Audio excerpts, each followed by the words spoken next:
Hi guys, I want to go over the test. First of all, everyone did really well on number 1, fantastic. On number 2, for the most part, you guys did well. Here's an example. Here's figure 4 and figure 5. Okay, you can see what they're growing by. Some of you did struggle though with B. How many tiles does figure 13 have? And then C.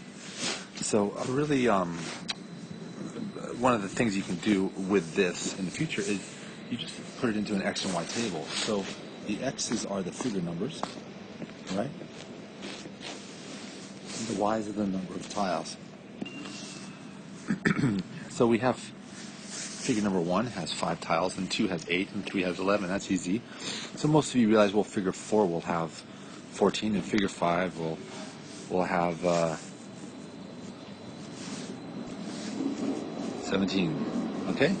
So we know that these are each growing by 3. 5 plus 3 is 8, 8 plus 3 is 11, 11 plus 3 is 14, 14 plus 3 is 17. So we're adding 3 every time, all right? Now, so you can keep on going to figure 13 and draw it out or whatever, but it's going to be a little bit of work. The easiest thing is to think, well, what is the rule here? Okay? And to find the rule, one of the best things to start is to figure out what is Y, like how many tiles will figure 0 has. Well, figure 0, because they're going by 3, then we just simply subtract 3 from 5 to get to figure 0, and we know figure 0 is going to have 2. Okay? So figure 0 has 2, and they're growing by 3. It means the rule is going to be Y equals 3x, 3 being the multiple, okay, and plus 2 is the number of tiles that figure 0 has, because when x is 0, 3 times 0 is 0, so the only way to get to 2 is by adding 2. So we know this is going to be our pattern, and that is the easiest way to find figure 13. So figure 13, you simply just plug it in here, and you plug 13 to where x is. That's going to be 3 times 13, which is 39, and 39 plus 2 is going to be 41. Okay? So the very first thing when you're doing this type of thing is find that rule and put that in. It's going to be very helpful. Figure number C, how tall will figure 106 be? Now for this one, you have to look at the patterns. And really, we know, and again, a good way to look at this is comparing the figure numbers with the height. So we know figure 1 has 1, 2, 3. Okay, so figure 1, I can go like this. Figure 1 has 3. Figure 2 has 1, 2, 3, 4. Figure 3 has 1, 2, 3, 4, 5. That's what figure 3 has. Okay? Now if you notice, and then figure 4 has 1, 2, 3, 4, 5, 6. Figure 4. So now you can see the pattern. The figure number and the height is a difference of 2. In other words, figure 1 has 2 more. The height is 2 more than the figure number. It has 3. The height of figure 2 is 4. The height of figure 3 is 5. The height of figure 4 is 6. Therefore, the height of figure 106 will be added 2 to that 108. Okay? Let's look at number 3. Find the rule for the pattern, all right? A lot of you guys got about half correct, because a lot of you said, well, there's figure 2 has 4, figure 3 has 1, 2, 3, 4, 5, and figure 4 has 6. And you said, well, the rule is adding 1 each time. Okay? And that is part of the pattern. However, that's not the rule, because for example, if I say figure 4 plus 1, you're not going to have, there's 5, right? Figure 4 plus 1 is 5, not 6. So there's a difference here. If I said, well, how many will figure 100 have? It's not going to be 101. So your rule is adding 1. So we do know that they're increasing by 1 each time, right? Therefore, in the rule, you know it's going to be 1x. But what does it start with, right? Well, we can look at, okay, well, what is 2 times 1? 2 times 1 is 2. Well, how do we go from 2 to 4? Because there's 4 here. Well, we have to add 2. Okay? So let's see if this works with figure 3. If I plug in figure 3, right, 1 times 3 is 3 plus 2. Is that 5? It is 5. Figure 4, 1 times 4 is 4 plus 2. We get 6. So here is our rule. If it's more complicated, like for that, like I said, it's always good to take the figure numbers, okay? And we have figure 2. Let me actually do it with 0, 1, 2, 3. And then we compare it with the tiles. Figure 2 has 4, figure 3 has 5, figure 4 has 6, okay? Therefore, they're going down by 1. So figure 1 will have 3, figure 0 will have 2. And once you know how many tiles figure 0 has, then you know what the rule is. So here, this again confirms the plus 2.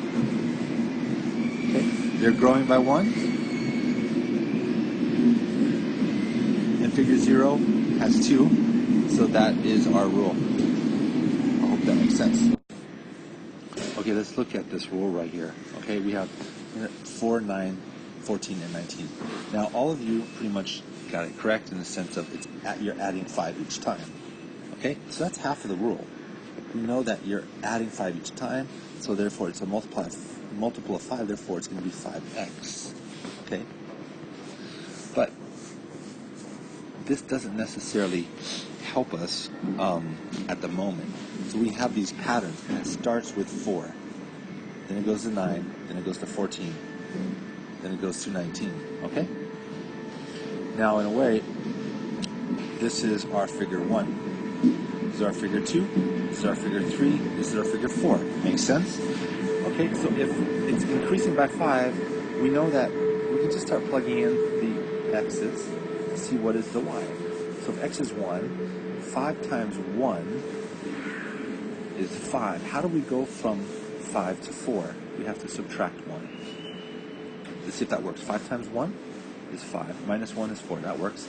Let's try it with the next pattern. Okay? 5 times 2. If you like, I can do it in a different color. 5 times 2 is 10. 10 minus 1 is going to be 9. That works. So both of these work. So we have found our rule. And it works with 4 as well. If we plug in 4 into our equation, 5 times 4 is 20. 20 minus 1 is 19. It works. Okay? So that is our rule for this. Okay, when given a rule, and you're supposed to graph it, the easiest thing, probably the first thing to do, is to write out your x coordinates. And we can start with 0, 1, 2, 3. Okay, let's make it easy. Now we just take this rule, okay, and we just plug it in. We plug the x values into this rule and see what happens. So we have 0 and we have 1. 1 half times 0 is 0. 0 minus 1 is negative 1.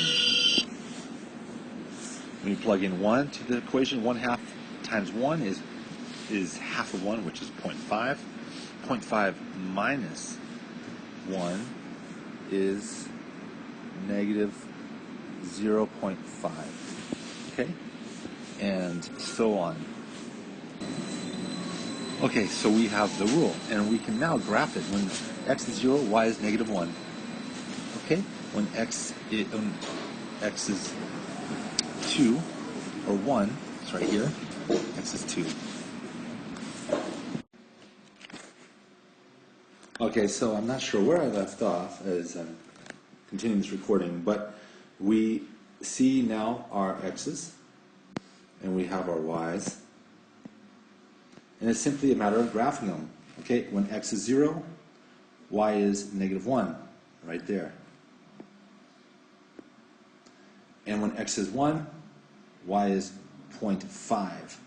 And when x is 2, y is 0. So it's actually kind of hard to graph each of these, but you can just simply go and right here and you graph it like that.